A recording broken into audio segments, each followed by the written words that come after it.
Océan de sable et d'eau, de vent et de lumière, océan de vie, providence de la nature, ici le désert rencontre la mer. C'est le Sahel bleu, Mauritanie. Le monde s'accomplit ici. Minéral, végétal, animal, la chaîne inéluctable s'égrène depuis la nuit des temps. C'est une immense marmite de vie, comme à l'aube du monde.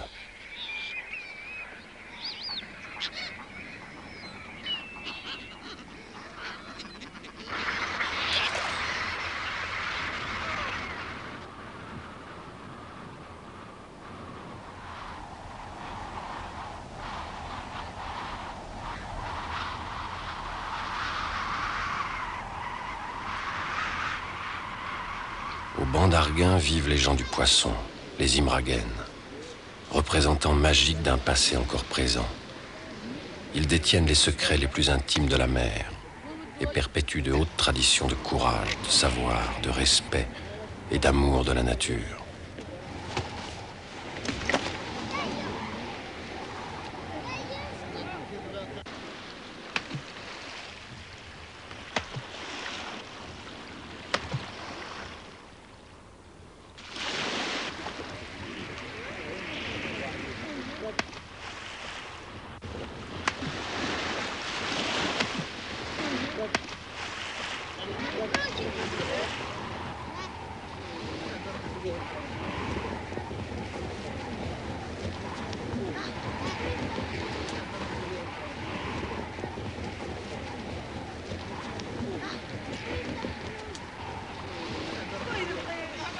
Eux seuls au monde savent faire participer les dauphins à leur pêche saisonnière au mulet jaune.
Dès le XVe siècle, les textes évoquent déjà les pêcheurs Imraguen et leur mode de vie, bien avant la fondation de Saint-Louis, de Port-Étienne et de Dakar. Leur histoire est jalonnée de guerres violentes. Leurs familles et leurs biens ont été radiés. Ils ont enduré des périodes terribles de famine et de soif. Mais pour rien au monde, ces hommes et ces femmes, les gens du poisson, ne quitteront leur terre. La terre des ancêtres, occupée depuis des temps immémoriaux, ne changeront leurs habitudes et n'abandonneront leur seule richesse, le poisson. La culture, le savoir et les techniques des Imraguen sont adaptés aux exigences d'un environnement exceptionnel. Pourtant, aujourd'hui, l'approvisionnement en bois et en eau douce devient une condition de survie primordiale. Tournés par tradition vers la mer, les gens du poisson ont su jusqu'à présent résister à l'épreuve du temps et aux périodes de sécheresse. Mais pour combien de temps encore? On bute à l'adversité conjuguée des éléments et des hommes. Les Imraguen, bergers de la mer, tiennent d'une main la tradition et peut-être de l'autre une clé pour l'avenir de la Mauritanie.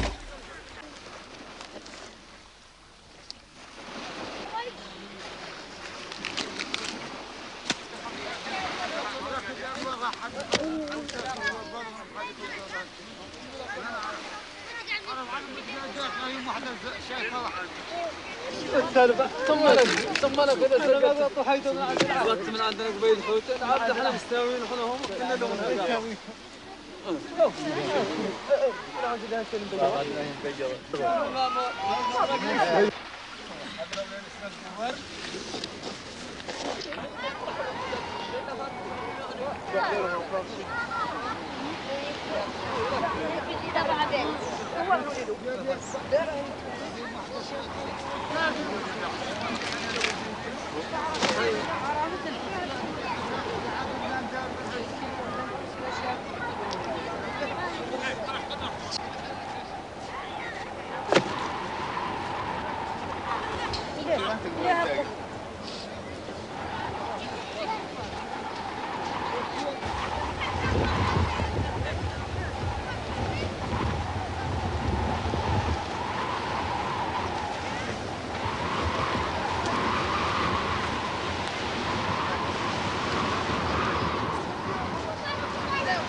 Des années terribles de sécheresse ont vidé le Sahel de ses pâturages et de ses troupeaux, causant des difficultés alimentaires graves à l'intérieur du pays.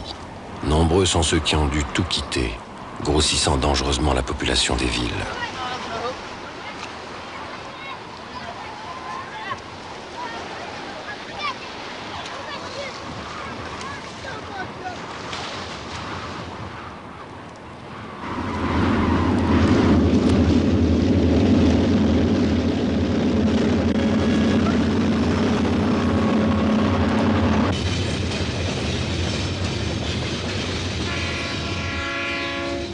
Autrefois, en Mauritanie, l'agriculture et l'élevage étaient florissants. Puis l'exploitation du minerai de fer a pris la première place. Et une fois de plus, la faiblesse des pays pauvres s'est heurtée aux lois implacables du commerce international. Les cours du fer se sont effondrés, et avec eux, un immense espoir pour la Mauritanie. Les années de sécheresse, alliées à la spéculation internationale, ont fini de transformer le Sahel mauritanien en un océan de sable. Le minerai de fer, un des meilleurs du monde, qui fut longtemps fièrement revendiqué comme le poumon du pays, n'en était malheureusement que le poumon d'acier. Aujourd'hui, du fer à la mer, il n'y a qu'un pas. Encore faut-il savoir le franchir sans commettre d'erreur. Mauritanie, République islamique, 1500 km de côte, une zone d'exploitation exclusive, parmi les plus poissonneuses du globe, 600 000 tonnes de capture par an, des milliers d'emplois à portée de la main, et pourtant avec seulement 1,5 million d'habitants. Ce pays sahélien, grand comme 2 fois la France, a connu récemment des difficultés alimentaires graves. Toutes les nations se côtoient à Nouadhibou. C'est une Babel de la mer. Jusqu'à présent, chaque bateau travaillait pour lui-même. Il pêchait puis rentrait dans son pays, cale pleine et conscience tranquille. Cette époque, qui n'est pas encore totalement révolue, touche à sa fin. Avec le nouveau droit de la mer, chaque pays est propriétaire des ressources de poissons localisées devant ses côtes. Flottilles de grande pêche et pays riverains travaillent maintenant ensemble. Un développement local régulier et équilibré est enfin possible.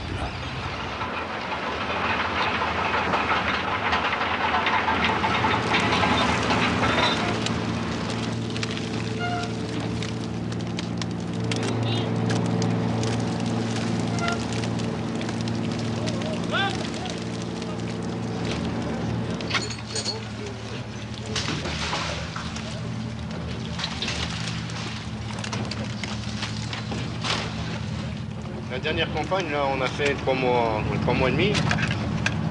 On a pesé 33 tonnes. Enfin, depuis ce matin, on était à notre 1, 2, 3, 4, notre 5e coup de chalut depuis 3 heures ce matin.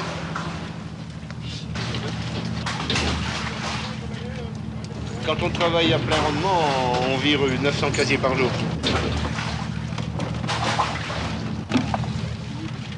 Observateurs de la mer, les chercheurs, ingénieurs et techniciens œuvrent en permanence à bord du navire océanographique Ndiago, effectuant inlassablement prélèvements et mesures en haute mer sur les navires de pêche et sur tous les lieux de débarquement du poisson.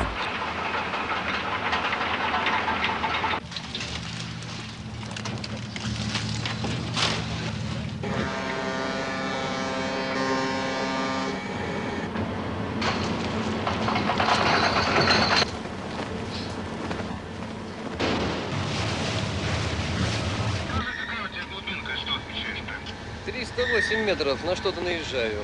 Хвостики эти торчат. Заход даю.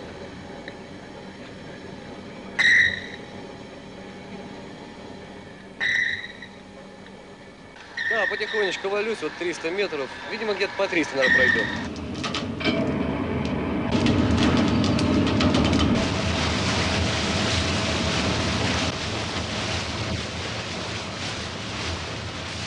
La mer, nouvel espoir de ce pays, est fort heureusement un espoir de taille.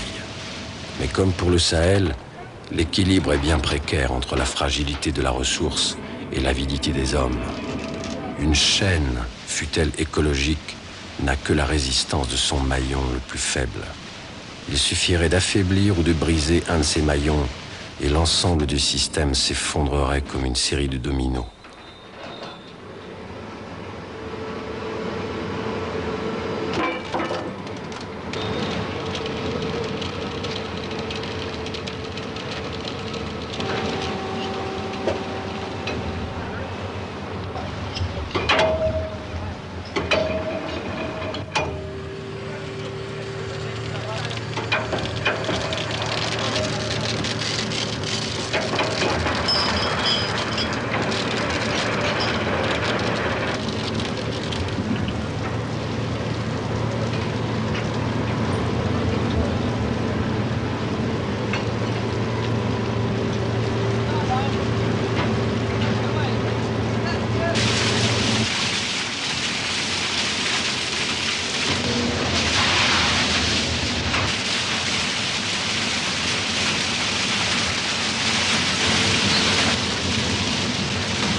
À bord, toute la récolte est exploitée. Poissons congelés en quelques minutes, huile et farine de poisson conditionnées presque aussi rapidement. Rien n'est rejeté, au point que les mouettes, qui ont abandonné l'espoir d'en tirer le moindre avantage, ont renoncé depuis longtemps à les escorter.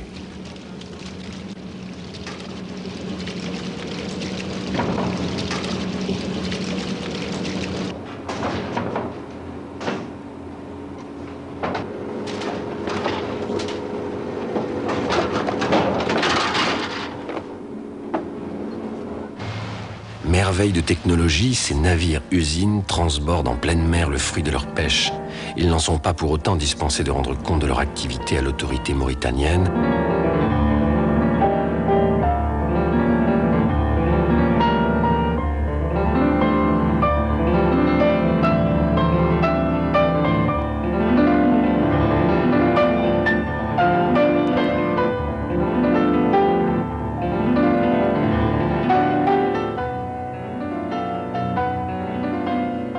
Mais malgré une surveillance constante de plus en plus efficace, reconnue et respectée, les braconniers sont toujours à l'affût.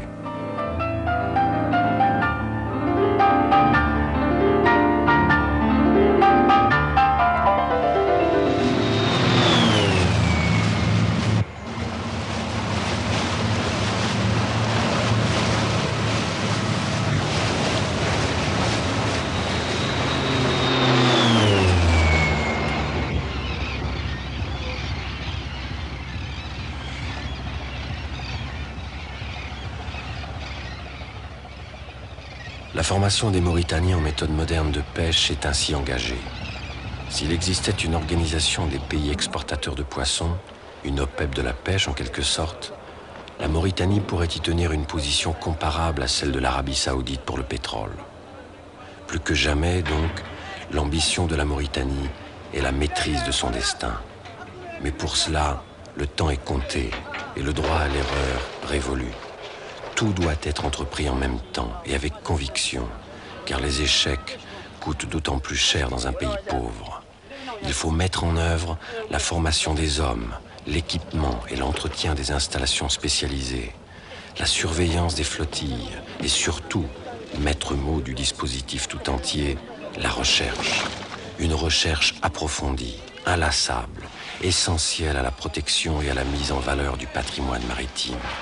Une recherche qui permettra de comprendre comment une ressource peut devenir une richesse, comment il faut acquérir techniques, compétences et marchés, comment réduire les échecs dans une entreprise à haut risque, comme le sont tous les métiers de la mer.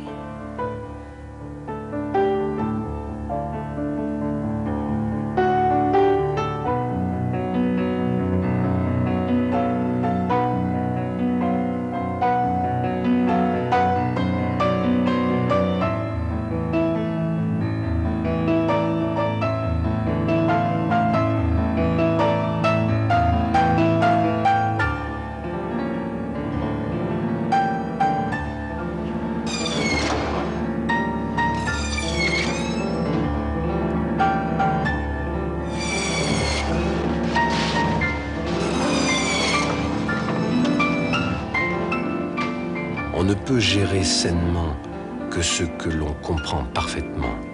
Les ressources de la mer sont comme un capital dont la pêche représenterait une partie des intérêts. Pour prétendre à une gestion plus cohérente, plus rationnelle et à une économie plus fructueuse, il faut admettre les recommandations des scientifiques comme autant d'impératifs, conditions indispensables du renouvellement de la ressource et véritable clé pour demain. L'avenir de la Mauritanie est engagé ici. La partie est serrée. À côté des réussites, il en existe de moins fortunés. À côté des bons joueurs, il y a quelques tricheurs.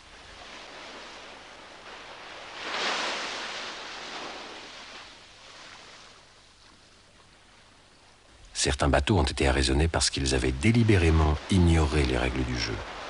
D'autres ont été malheureux en affaires, rançant de la complexité de l'enjeu.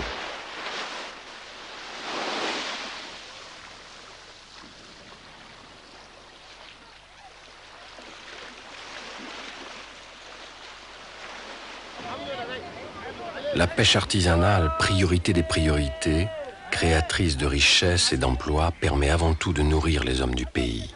La mer mauritanienne, énorme réserve de protéines où le monde entier vient actuellement puiser, est une ressource providentielle, mais cette ressource n'est pas miraculeuse au point d'être inépuisable, car les poissons ne connaissent ni frontières ni droit de la mer.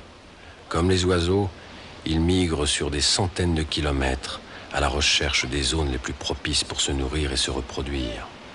Leur quête permanente de la vie ne doit pas être déçue. S'ils trouvaient des conditions dégradées dans leur nurserie actuelle, ils iraient au mieux frayer ailleurs, au pire disparaître. Le Centre national de recherche océanographique et des pêches est aussi très mobilisé en faveur de la pêche artisanale, secteur sensible de l'économie mauritanienne. Des recherches sont dirigées vers l'amélioration des embarcations, des engins de pêche, du traitement, de la conservation et de la commercialisation du poisson.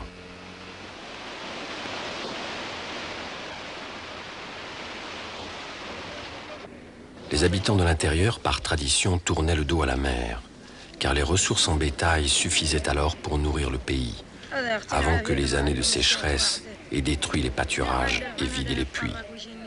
Aujourd'hui, la mer et ses ressources deviennent une priorité économique qui transforme progressivement la société.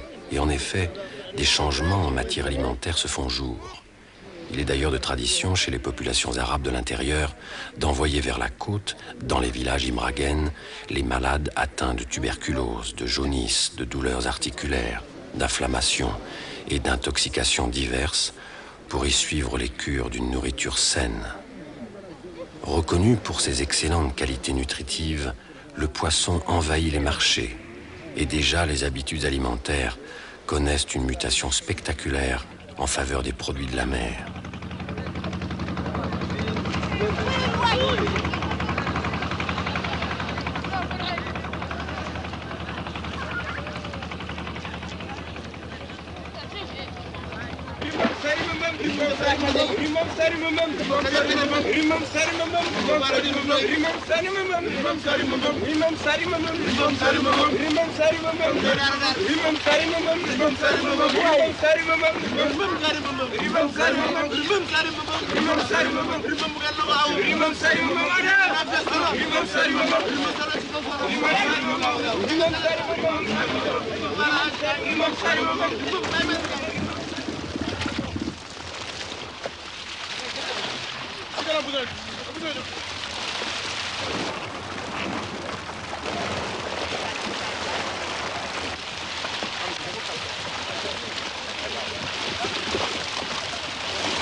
Avec la pêche artisanale, les métiers de la mer s'organisent et le commerce se développe.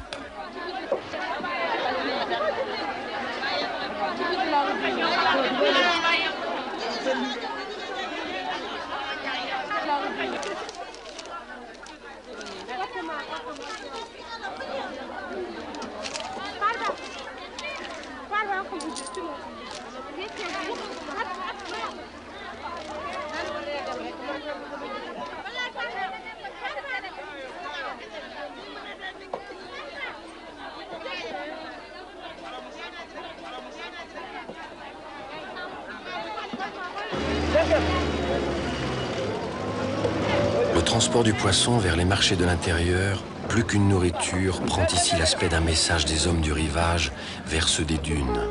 Il est destiné à susciter un immense espoir et à travers lui des vocations à la mesure des ambitions et des besoins essentiels des hommes, des femmes et des enfants.